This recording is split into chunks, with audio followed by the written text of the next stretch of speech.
배구 선수 출신인 체육 선생님은 어떤 운동을 하든지 20분 이상 스트레칭을 시켰다.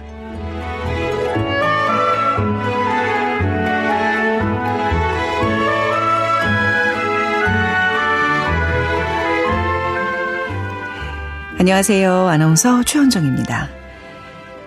윤성희 소설가의 소설 느리게 가는 마음 첫 문장으로 작은 서점 문 열었습니다. 어느 날 나는 이모와 함께 느리게 가는 우체통을 찾으러 떠납니다. 이모가 헤어진 남자친구에게 보낸 엽서를 배달되기 전에 찾으러 가게 된 건데요. 갑작스럽게 떠난 이 엉뚱한 여행은 어떻게 흘러가게 될까요? 좀 더 자세한 내용은 장유진의 책갈피에서 살펴보겠습니다.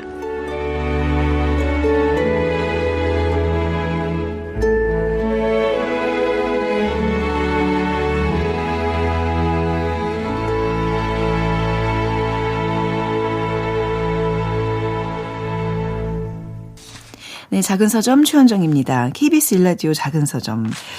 여러분의 또 소중한 의견 기다리고 있습니다. 모바일 플레이어 콩 통해서 참여하실 수 있고요. 또 문자 저희 받고 있는데요. 문자 번호는 샵 9730이고요. 짧은 문자 50원, 긴 문자 100원입니다. 그리고 콩은요. 앱을 다운로드 받으시면 무료로 메시지를 보내실 수 있습니다. 인스타그램에서 작은 서점 검색하시면 들어오실 수 있고요. 다시 듣기도 가능합니다. 작은 서점 팟캐스트와 오디오 클립 KBS 앱 콩을 통해서 만나보실 수 있습니다.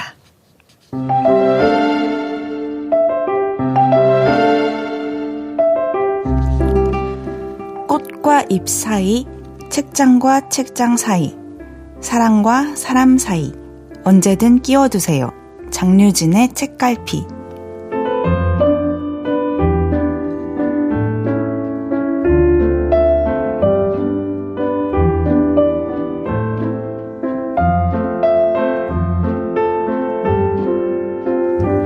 장유진 작가와 함께하는 시간입니다. 어서 오십시오. 안녕하세요. 반갑습니다. 네. 이 무더운 여름 어떻게 보내고 계세요? 작가의 피서법은 뭘까요? 집에서 나가지 않는 것입니다. 그게 정답이에요. 네. 그죠? 나가면 고생이고. 네. 진짜 이제 뭐 바닷가, 산, 가는 여정도 너무 더워서 맞아요. 그냥 아무것도 하기 싫고 지쳐 있을 때로 있을 때 네. 집에서 책 보는 게 최고죠. 맞아요. 집에서 시원한 음료수 마시면서 네. 책을 읽어보시면 좋을 것 같습니다. 청취자 5553 님께서 서울에 사는 40의 석윤경입니다. 오늘도 자기 전 콩으로 1시간 예약을 켜놓고 듣고 있습니다. 오늘은 책을 읽었습니다. 김혜란 작가님의 안녕이라 그랬어입니다. 아직 반도 못 봤지만 꾸준히 볼게요 하셨어요. 이 책 혹시 아시나요? 읽었죠. 너무 좋았어요. 그래요? 네. 윤경님께 뭐 한 줄 평 좀 해주실 수 있어요? 이 책에 대해서?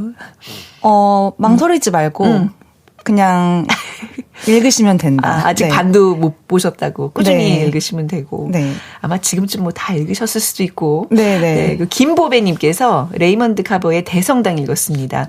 장유진 작가님과 같은 페이지에 행간을 따라가는데 어느 때보다 집중해서 들었습니다 하셨어요. 너무 뿌듯하네요. 그쵸? 제가 추천해드린 책을 또 네. 직접 맞아요. 읽으시면 또 뿌듯해요. 그러니까 이 방송 듣고 읽어도 너무 좋죠. 저희가 뭐 크게 스포일은 안 하니까 그렇죠. 그리고 다시 한번 또 책 읽고 다시 듣기로 들으시면 또 느낌이 다를 것 같아요. 맞아요. 정말, 네. 정말 철저한 예습과 복습을 네. 할 수 있는 팁입니다. 김미숙님께서도 뭐 제 칭찬을 적어주셨는데 이건 제 입으로 그냥 제가 안 하겠습니다. 읽을게요. 아니야. 역시 최현정 씨 책 해석도 남다르고 공감 능력도 타고나셨네요. 네. 아이고. 감사합니다. 네. 자, 오늘 어떤 책 가져오셨어요? 오늘은 비교적 신간이에요. 올해 나온 책이고 윤성희 작가님의 7번째 소설집이라고 합니다. 네. 느리게 가는 마음. 수록작의 표제작인 느리게 가는 마음 가지고 와봤습니다. 네. 이런 느낌 맞을까요? 뭔가 굉장히 슬프고 불운의 어떤 그 자체를, 그 삶 자체를 굉장히 따뜻하게 위로도 해주면서, 한번 그냥 쓱 한번 웃고 넘어가자. 됐어. 맞아요. 이렇게 좀, 그래서 재치있게 막 그 유머와 농담으로 한번 쓱 지나갈 줄 아는 그런 여유가 있는 분. 진짜 맞는 말 같아요. 어떻게 이렇게 한 문장으로 요약을 잘 하시는지. 그러니까 보는 내내 그냥 웃었어요. 네. 정말 이 농담과 여유가 이 윤성희 작가님 소설의 특히 단편 소설의 핵심인 것 같아요. 맞아요. 웃음. 농담을. 네. 근데 그 내용 자체는 그 근간은 가볍지 않거든요. 그렇죠. 네. 맞아요. 그게 어려워요, 더. 맞아요. 어려울 것 같아요. 진지한 거를 가볍게 네. 터치할 수 있는 건 진짜 능력이거든요. 맞아요. 자, 이 작품 어떤 이야기인지 한번 또 소개를 받아볼까요? 네, 일단 이 작품 단편 소설이고요. 네. 처음에는 체육 시간 장면으로 시작을 해요. 일단 체육 선생님이 매일매일 스트레칭을 무슨 수업을 해도 스트레칭을 20분씩 시키는 거예요. 뭘 배구를 해도 스트레칭 20분 하고 뭐 야구를 해도 스트레칭 20분 하고. 그래서 스트레칭을 지금부터 매일 스트레칭만 해도 50대에는 다른 삶을 살 수 있을 거라고. 저는 이 말이 처음부터 너무 와닿는 거예요.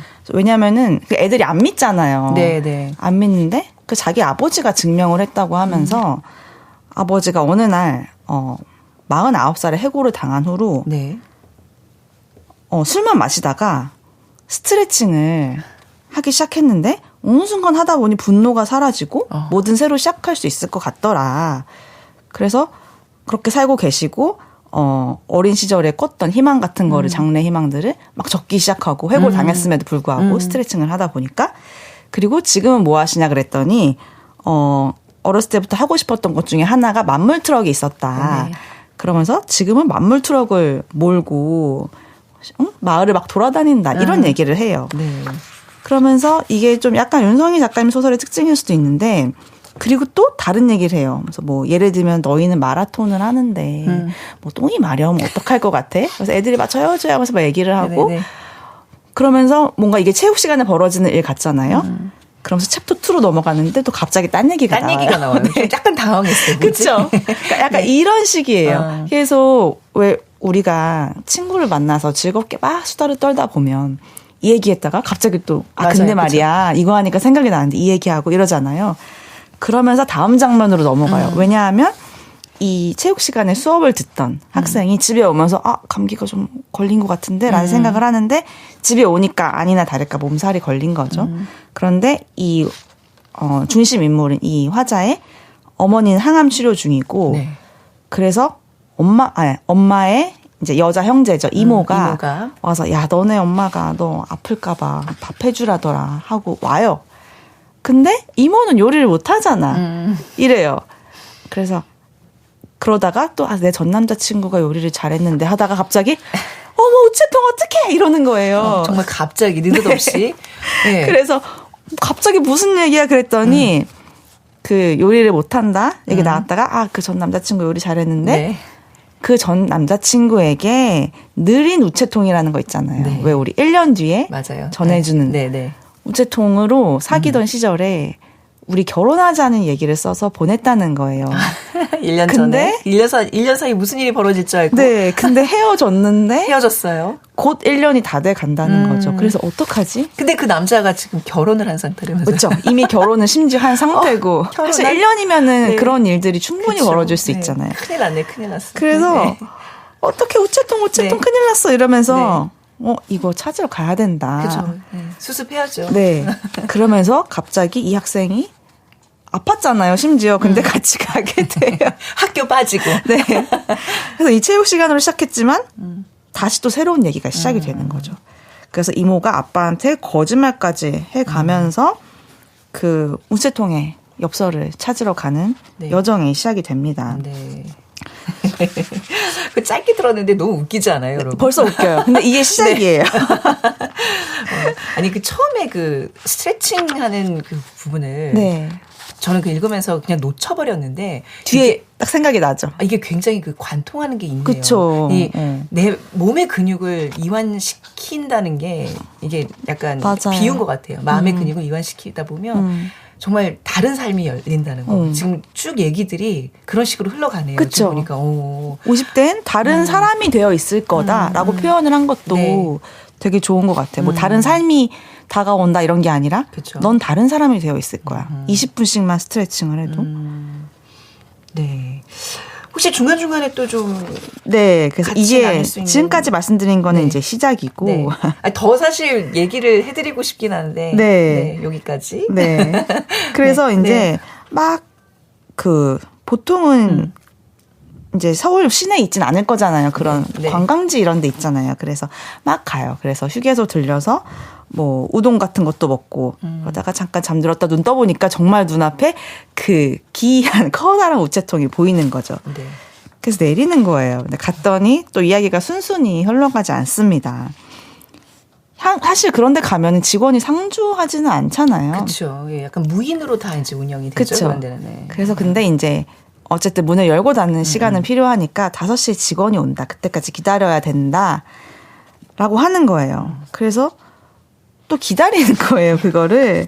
근데 또 기다리는 동안 옆 사람이 막 통화하는 걸 또 막 들어요. 네. 또 옆 테이블에서 이야기하는 거 듣고 또 소설이 막 나오고 이런 게 또 재밌거든요. 근데 또 옆 테이블에서 속상해라는 말을 해요.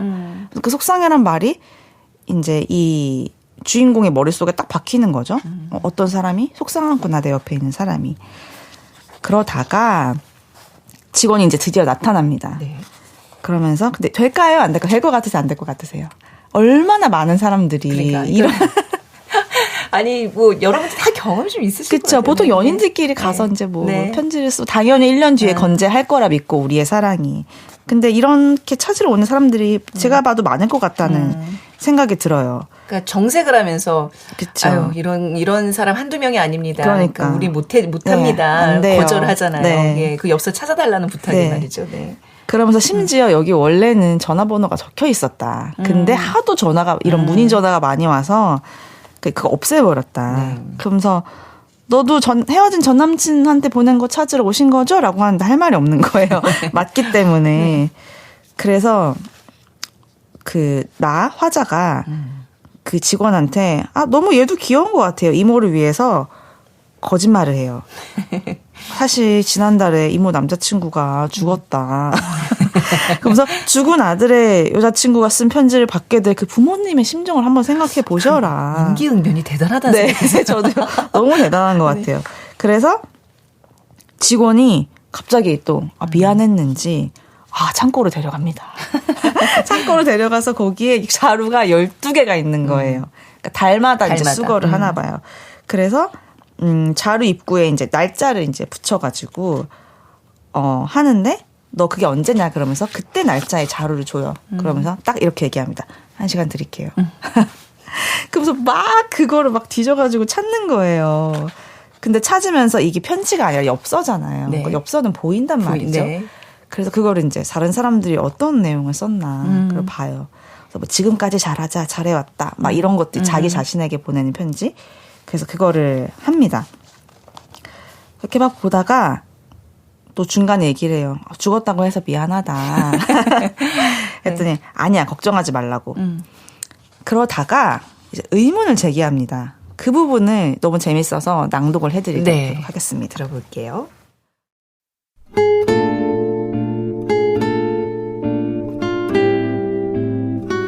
그런데 이모, 생각해보니 좀 쪽팔리더라도 엽서가 가는 게 더 좋지 않아? 결혼한 여자가 엽서를 보게 되면 부부싸움이라도 할 거 아냐. 그럼 그 땀구멍한테 복수하는 거잖아. 이모가 나를 빤히 쳐다보았다. 그리고 고개를 저었다. 막 결혼했으니 지금 그 여자는 얼마나 행복하겠냐. 누군지 모르지만 상처 주고 싶지 않아. 이모의 말을 들으니 속상하다는 단어가 다시 생각났다. 그래, 남을 속상하게 하면 내 속도 상하지. 엄마는 그런 말을 자주 했다. 남을 속상하게 한 적이 없는 엄마는 어째서 속이 상했을까? 그 생각을 하자 갑자기 억울해졌다.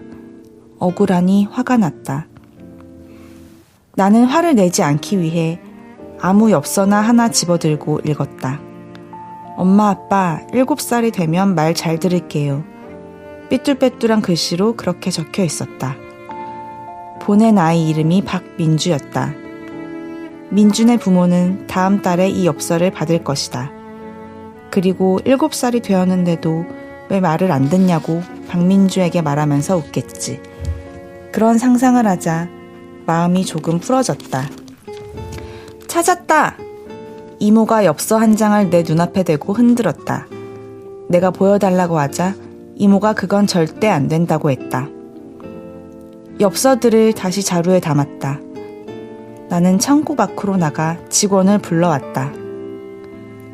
이모는 직원에게 아까 바보라고 해서 미안하다고 나중에 선물이라도 보내야겠다며 명함을 달라고 했다. 그러자 직원이 고개를 저었다. 우리는 오늘 안 만난 거예요. 당연히 엽서를 찾아간 일도 없고요. 알았죠?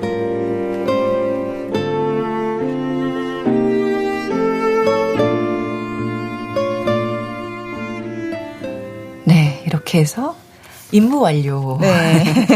네, 그 땅구멍은 이제 그 별명입니다. 이모의 전 남자친구의 또 이제 겨드랑이에 땀이 많이 차서 이 별명을 땅구멍이라고 네.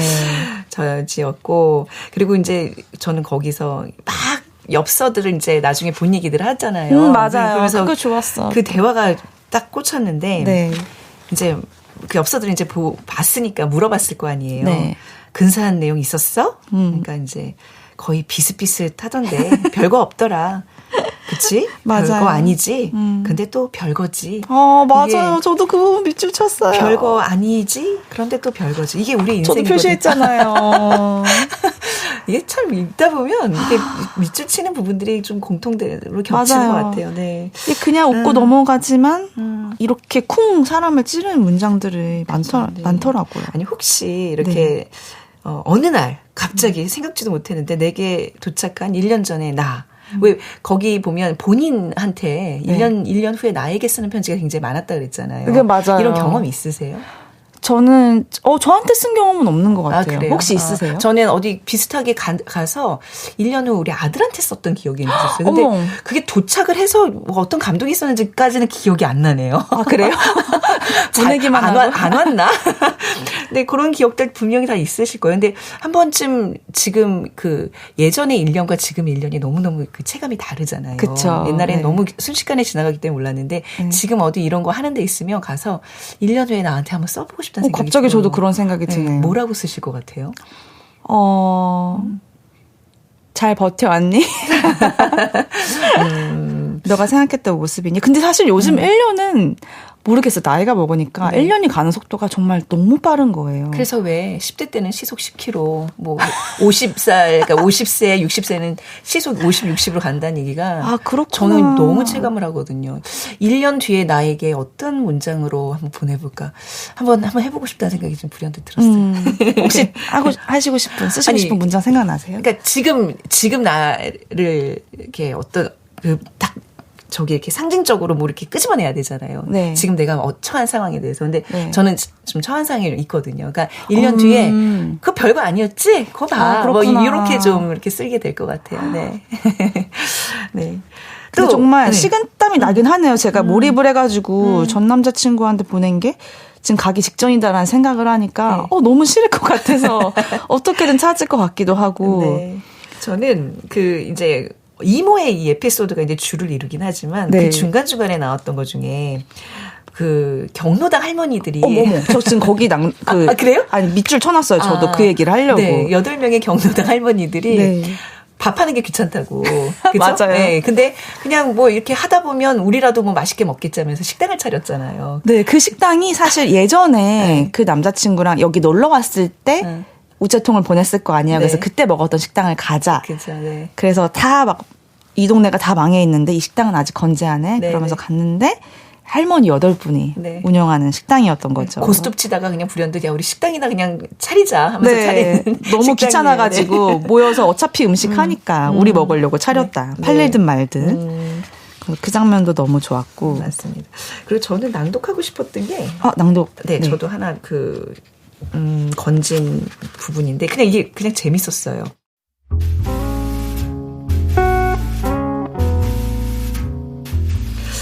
지난번에는 야구시합에서 5할을 넘게 치는 타자가 나온다면 그 타자에게 볼 넷을 주는 게 나은지 홈런을 맞더라도 승부하는 게 나은지에 대해 얘기를 나눴는데 생각보다 볼 넷을 주겠다는 아이들이 많아 흥미진진한 토론이 되었다. 나는 처음에는 홈런을 맞더라도 정면 승부를 하자는 쪽이었는데 한 아이의 말에 마음이 바뀌었다. 자기 공에 자신 있는 투수라면 볼 넷을 줄 것이라고. 다음 타자를 삼진시킬 자신만 있다면 나보다 센 사람에게 볼 넷을 주는 건 부끄러운 게 아니라고.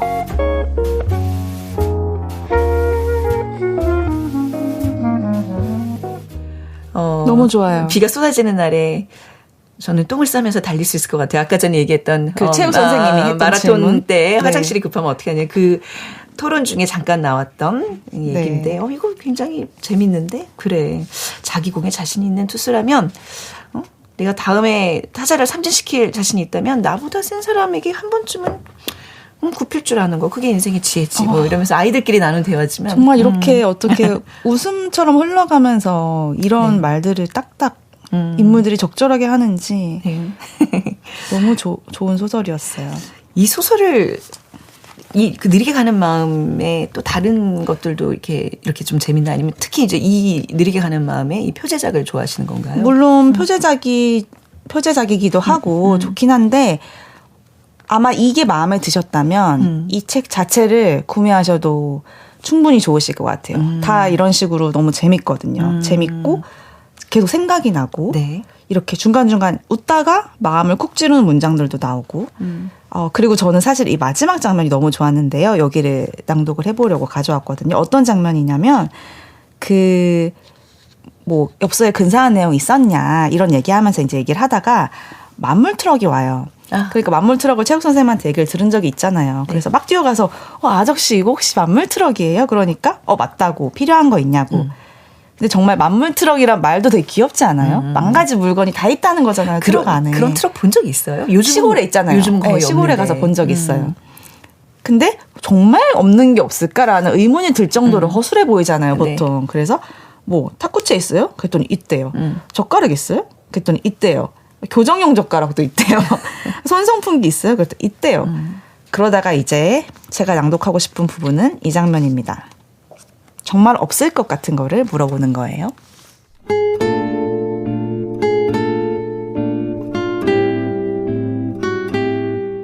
나는 한참을 생각하다 만물 트럭에 절대 없을 것 같은 물건을 말했다. 생일 케이크, 이건 절대 없죠? 아저씨가 나를 트럭 반대쪽으로 데려갔다.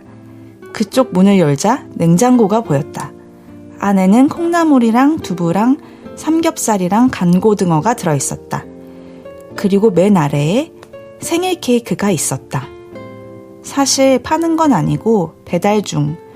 다음에 갈 마을 이장님 생일인데 딸이 전화로 부탁했거든. 나는 아저씨에게 엄지손가락을 내밀며 만물 트럭으로 인정한다고 말했다. 혹시 아들이 체육 선생님을 하지 않느냐는 질문을 하려다 말았다. 각진 턱을 보면 닮은 것도 같은데 처진 눈을 보면 안 닮은 것도 같았다. 이모가 트럭을 둘러보다 꽃무늬 바지를 보더니 반색을 했다. 우리 이거 하나씩 사자. 싫어 쪽팔려. 내 말에 아저씨가 올 여름은 엄청 더울 거라고 말했다. 냉장고 바지라는 말이 괜히 나온 게 아니라고. 이것만 입으면 열대야도 이길 수 있을 거라고 말했다. 그럼 이모, 엄마 아빠 것도 사줘.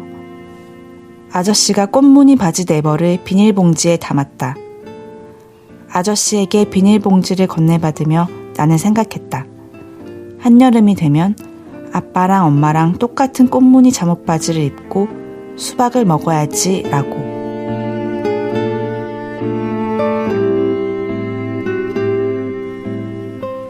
그러니까 이게 왜 우리 정말 대화하다가 이 얘기했다 저 얘기했다 하는 것 같지만 끝에는 다 한 길로 다 모여들어요. 그렇죠. 제가 그래서 만물트럭 아들 체육 선생님 하냐고 물어볼 때 여기다 캬라고 적었잖아요.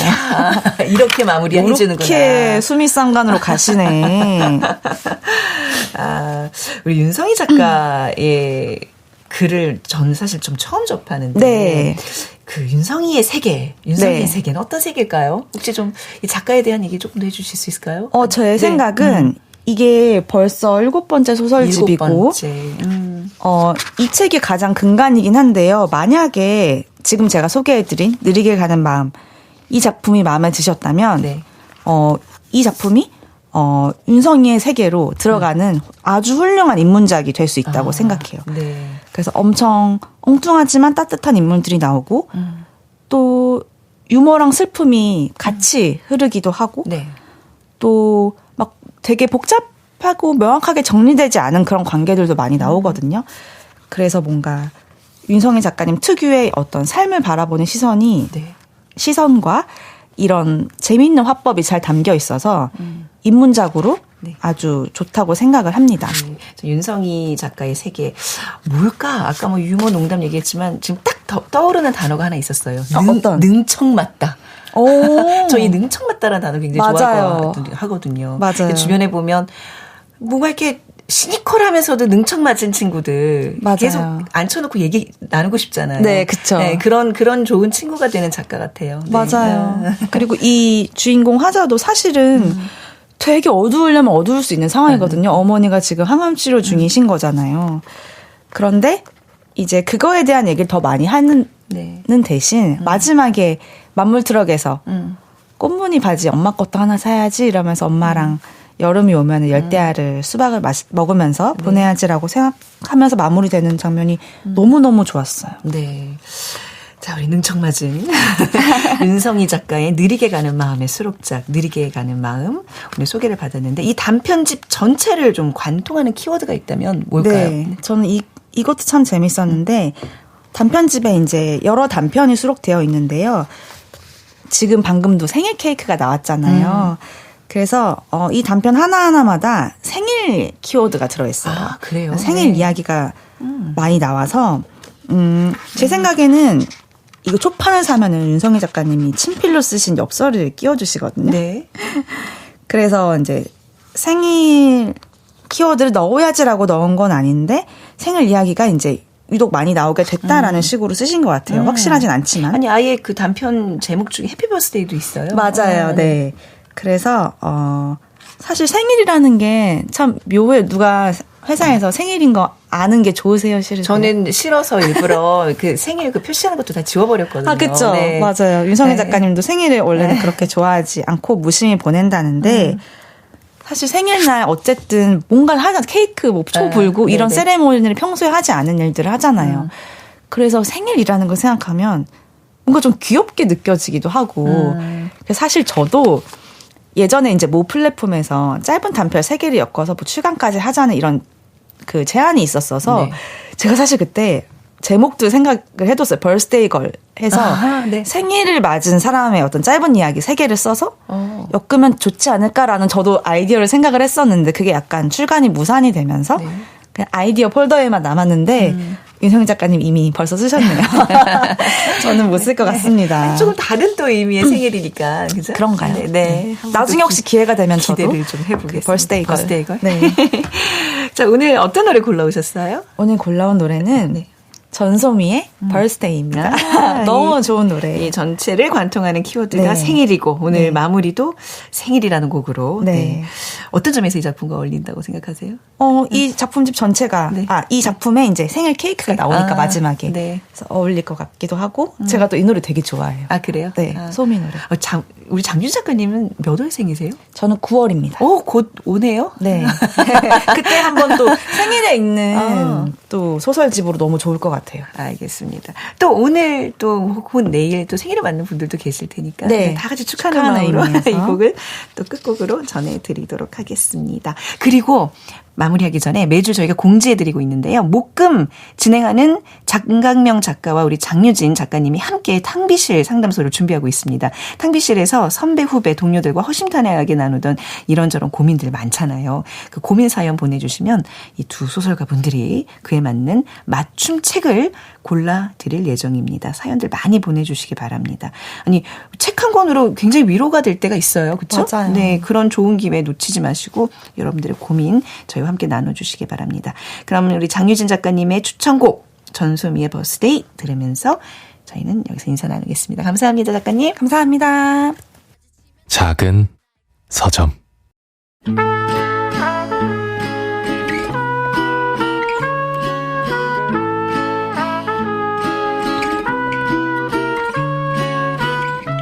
장유진의 책갈피에서 소개한 가브리엘 제빈의 소설 섬에 있는 서점에는요, 이런 구절이 나옵니다.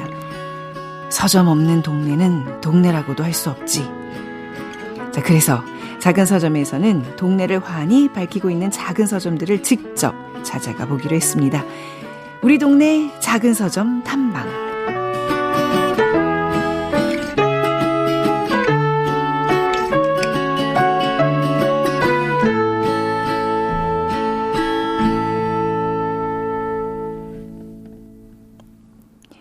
작은 서점들은 책만 파는 곳이 아니죠. 책을 사랑하는 사람들의 휴식처이자 만남이 이루어지는 곳. 다양한 모임과 크고 작은 문화 행사가 열리는 곳. 말 그대로 살아 움직이는 복합 문화 공간입니다. 우리 작은 서점에서는요, 동네를 빛내고 있는 작은 서점들을 직접 찾아가 보기로 했습니다. 정수진 리포터가 취재해주고 계신데요. 자, 오늘의 주인공은요, 서울 대학로의 인스크립트입니다.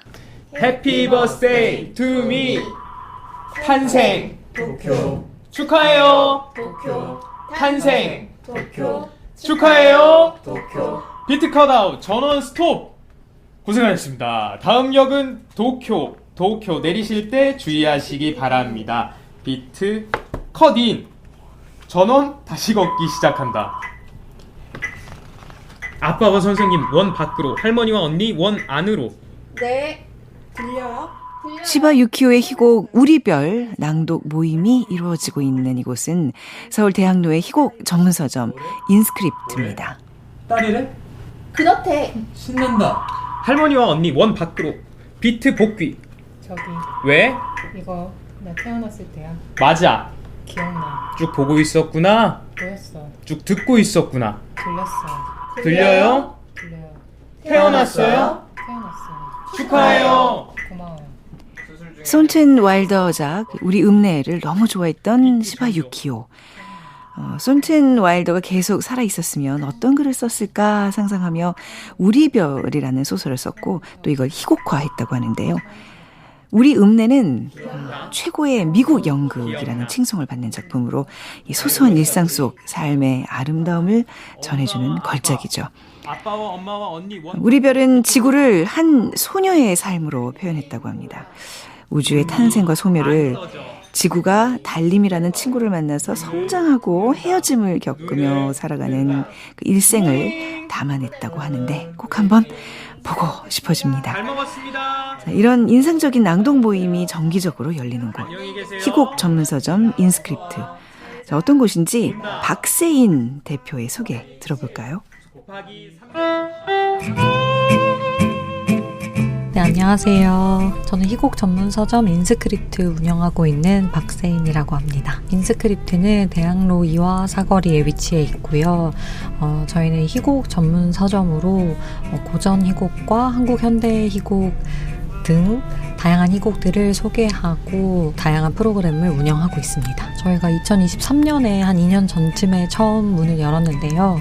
사실 지금 운영하고 있는 두 사람이 사실은 현장 연극 배우 출신이에요. 평소에 책을 좋아하긴 했는데 희곡만 모아놓은 서점이 없다는 것을 깨닫고 우리가 그런 공간을 만들어봐도 좋겠다 이런 생각이 들어서 만들게 되었습니다.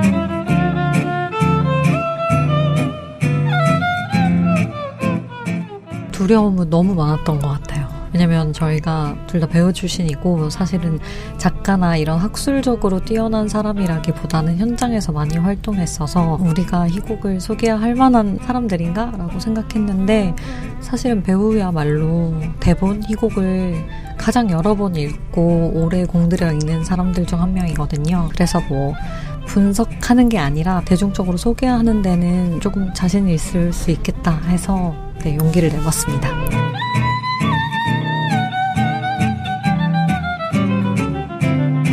최대한 한국 현대 희곡을 많이 소개하려고 노력하고 있고요.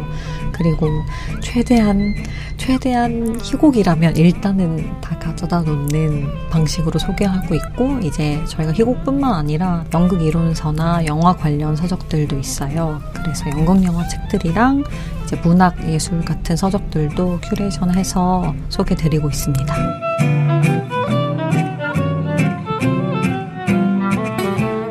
또 한강 작가 작가님의 소설을 이제 무대화했던 작품이 있는데 그 작품이 휴먼 푸가라고 무대화된 것을 아카이빙해서 자료집으로 만든 게 있어요. 그래서 그런 책들도 있고 사실 희곡 독자뿐만이 아니라 제가 한국 문학의 팬으로서 독자로서 안 가져다 놓을 수 없었고 그리고 또 연극 영화 종사자분들이 희곡이나 시나리오만 읽는 것이 아니라 또 다른 장르의 책을 보고 싶으실 때도 있을 거잖아요. 그래서 그런 걸 조금 생각하면서 다른 장르의 책은 들여다 놓는 것 같습니다.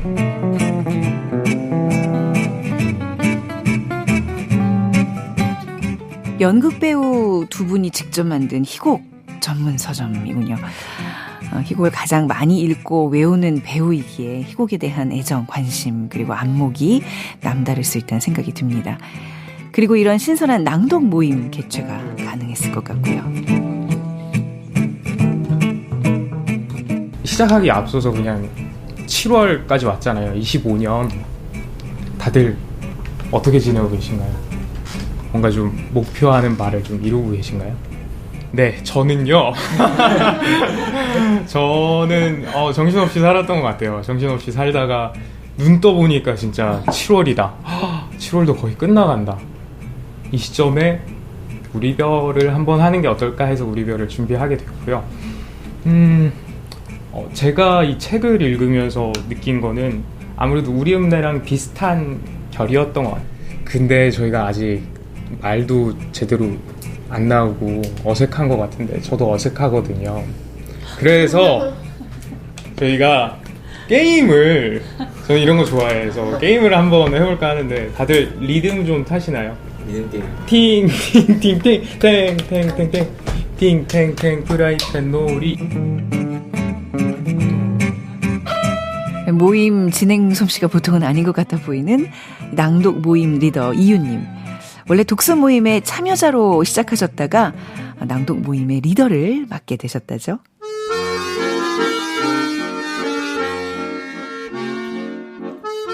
안녕하세요. 저는 7월 인스크립트 낭독서 모임 진행자를 맡고 있는 이윤이라고 합니다. 매월 2번인데 1회성 모임으로 2번 모집해서 2팀으로 이렇게 나뉘어서 하고 있어요. 저는 원래 독서 모임을 참여만 했었는데 그러다가 여기서 희곡 낭독을 어느 걸 같이 하게 됐어요. 사장님이랑. 그때 낭독서 모임이라는 걸 여기서 진행을 한다. 나중에 저도 참여해보고 싶다. 참여자로서 이렇게 말씀을 드렸는데 나중에 진행자를 해보시는 게 어떠시냐. 뭔가 분위기가 잘 맞을 것 같다. 이렇게 말씀하셔서 저도 그냥 냅다 알겠습니다. 그렇게 해서 시작했던 것 같아요.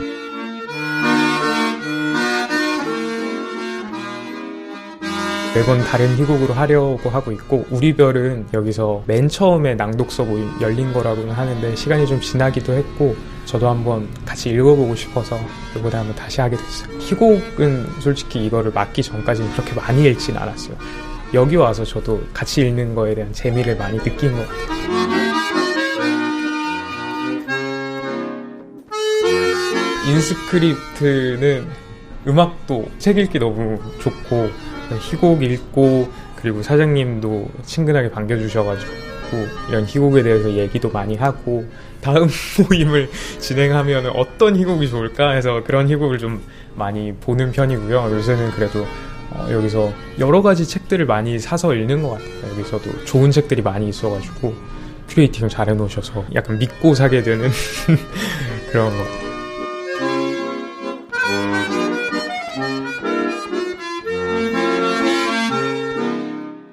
인스크립트 낭독서 모임 리더 이윤님이 같이 읽는다는 것에 재미를 말씀해 주셨는데요. 같이 한다는 것에 그 힘이겠죠. 그래서 요즘 각종 모임들이 각광을 받고 있는 것 같습니다. 인스크립트에는 또 어떤 모임들이 있을까요? 계속 하려고 하는 게 저희가 낭독서 모임이라고 낭독이랑 독서를 합친 말인데 사실 없는 말인데 희곡은 처음에 혼자 읽기가 조금 힘들어서 하지만 여러 명이 모여서 소리를 내서 읽으면은 그냥 이렇게 가지는 지점이 있거든요. 그렇게 읽다 보면 이해 못한 것 같은데 했을 때도 멈추지 않고 다른 사람의 목소리로 또 내 목소리로 책을 읽어가다 보면은 도달할 수 있는 지점이 있어요. 그래서 그 지점을 경험하시면 좋겠다고 생각해서 프로그램을 계속 운영하고 있습니다. 반응은 제가 늘 생각하던 것보다 더 많이 좋아해 주시는데요. 그게 놀라웠던 지점이 아마도 모임을 잘 이끌어서 이런 것도 있을 수 있었겠지만 낭독이 주는 원초적인 기쁨이 있는 것 같아요. 소리를 내서 얘기하고 남이 말하는 목소리를 이렇게 가까이서 실제로 귀 기울여 듣고 그리고 우리가 연극을 보거나 영화를 보면 이렇게 스쳐 지나가잖아요. 근데 그것을 방금 전에 바로 읽고 그것에 대해 이야기 나누는 게 큰 즐거움을 주는 것 같습니다. 낭독서 모임 말고는 현재는 고전 희곡 읽기 모임이라는 모임이 있는데 고전 희곡을 정해서 그 희곡을 읽고 혹은 그 희곡을 두 번째 회차에 읽고 그거랑 관련된 서적, 꼭 희곡이 아니더라도 다른 도서를 선정해서 그거의 발췌문을 읽고 토론하는 시간을 가지는 고전을 약간 마스터해보는 그런 모임입니다.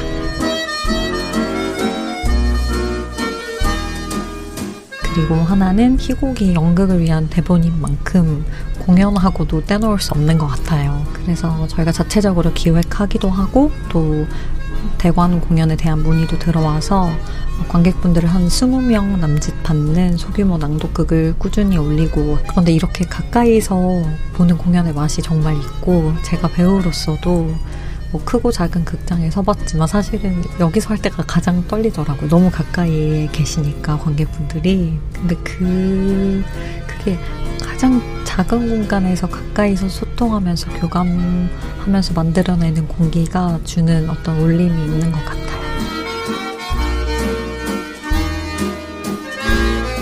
이제 영화 모임이 있는데요. 두 분의 감독님과 한 분의 배우분이 원래 비공개로 진행하시던 스터디였는데 다른 분들과 함께 하면 좋겠다고 해서 시작된 모임이고 이제 감독님들의 비하인드 스토리나 한 모임마다 테마를 정해서 그 영화의 감독님들에 대해 이야기하는 시간입니다.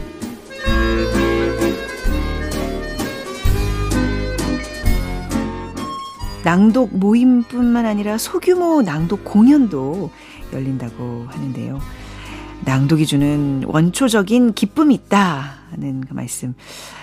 KBS의 낭독의 발견이라는 프로그램을 진행했던 저도 공감이 많이 갑니다.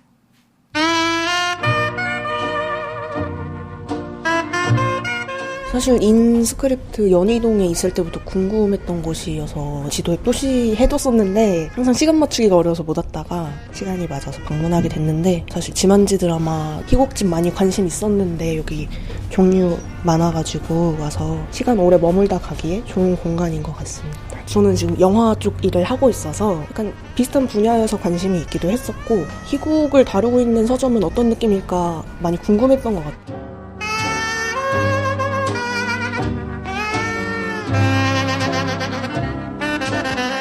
책 좋아하는 친구가 있는데 여기 이제 희곡 전문으로 하는 서점이 있다고 해서 알려줘서 이제 저장만 하고 있었는데요. 저는 원래 희곡을 많이 보진 않는데 제가 영화를 좋아해서 좋아하는 영화에 그 희곡이 이제 원작으로 들어간 영화가 있어서 관심을 갖게 됐었어요. 원래는 이제 연극을 이제 무대에 올리기 위해서 희곡이 쓰여진 건데 독자는 그 무대 없이도 그냥 희곡 자체만으로도 그거를 문학 갈래로서 읽잖아요. 모임이 있으니까 또 모임 겸사겸사 해서 책도 더 보게 될 것 같고 같이 있는 게 좀 시너지가 있지 않을까 하는 생각이 들어요.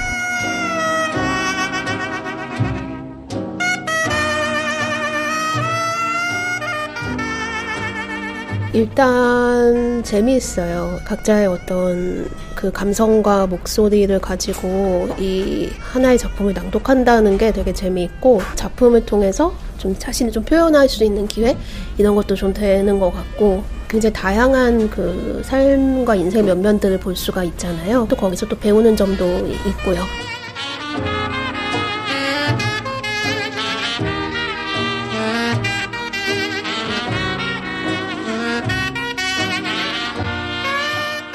다양한 분들이 인스크립트에서 희곡을 접하고 같이 읽어보며 새로운 재미를 느끼셨다고 합니다.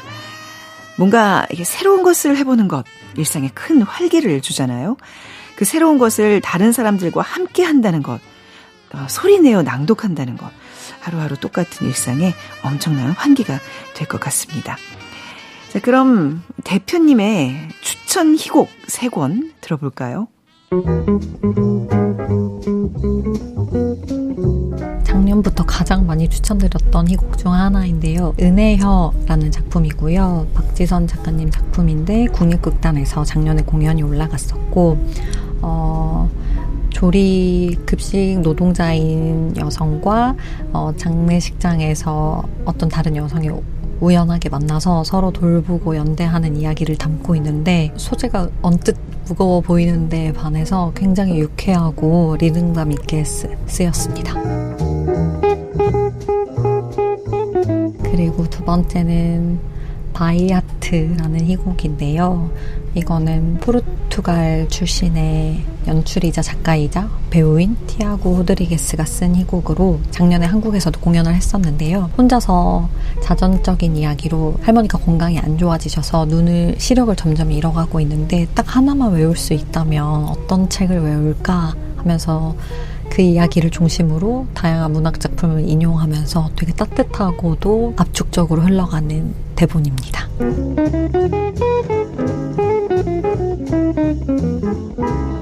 그리고 마지막은 맨 끝줄 소년이라는 책인데요. 이거는 스페인 작가 후안 마요르가의 작품인데 맨 끝줄에서 사람들을 약간 관음하면서 쓰고 있는 어떤 글을 쓰는 소년과 문학교사의 이야기고요. 한국에서도 드라마로 제작될 예정인데 최민식 배우님이 그 교사 역할을 맡아서 진행된다고 합니다. 희곡이 읽기가 어렵다고들 생각하시는데 일단 흡입력이 굉장해서 서사적으로 맘 놓고 즐기실 수 있는 작품입니다.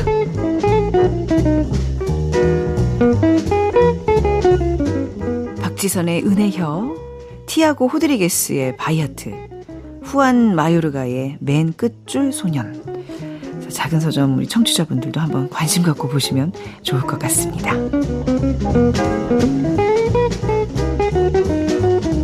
연극이라는 것이 어떤 무대 위에 있는 것, 멀리 있는 것보다도 가까이에서 생활예술로서 좀 즐길 수 있다. 이런 점을 좀 알리고 싶어서 그걸 중점에 두고 활동하고 있습니다. 사실은 2년 전에 처음 문을 열었을 때 이 위치가 아니었어요. 저희가 연희동에 처음 문을 열었다가 대학로 쪽에서 찾아오시는 분들이 너무 많아서 여기로 이사 오게 된 건데 그 당시에 연희동에서 방문해 주셨던 분 중에 한 분이 희곡 추천을 원하셔서 몇 개 추천드렸었는데 희곡이 이렇게 재밌는지 몰랐다. 나한테는 개인적으로 소설보다 잘 맞는 것 같다. 읽을 때 그런 걸 지향하고 시작을 하긴 했으나 실제로 그걸 들으니까 좀 감동의 크기가 다르더라고요. 이 공간이 많은 분들이 경계를 넘나드는 공간이면 좋겠다고 늘 생각하고 있는데요. 배우나 작가, 연출 등 현장에서 활동하는 분들도 여기서는 원초적인 뭔가 관객의 마음으로 돌아가고 독자의 마음으로 돌아가는 곳이면 좋겠고 배우나 연극인이 아니더라도 여기 와서 이 모임을 하는 것도 저는 작은 공연을 한 편 올리는 거랑 똑같다고 생각하거든요. 내가 직접 연기해보는 것을 경험하고 그리고 서로 이야기를 나누고 그래서 계속 이렇게 움직이는 공간이면 좋겠습니다. 낭독 모임을 하는 것도 작은 공연을 올리는 것과 같다. 정말 그런 것 같습니다. 큰 준비 없이도 연극을 경험해보는 시간 너무 매력적이지 않나요? 누구나 참여해서 함께 희곡을 낭독하고 연기를 경험해보는 공간. 계속해서 움직이는 공간이 되면 좋겠다는 희곡 전문 서점 인스크립트. 작은 서점이 함께 응원하겠습니다. 그리고 취재해주신 정수진 리포터 감사합니다. 연극이 끝나고 난 뒤 혼자서 객석에 남아 조명이 꺼진 무대를 본 적이 있나요? 디펑스의 연극이 끝난 후 띄워드리면서 오늘 작은 서점 문 닫겠습니다. 지금까지 아나운서 최원정이었습니다. 고맙습니다.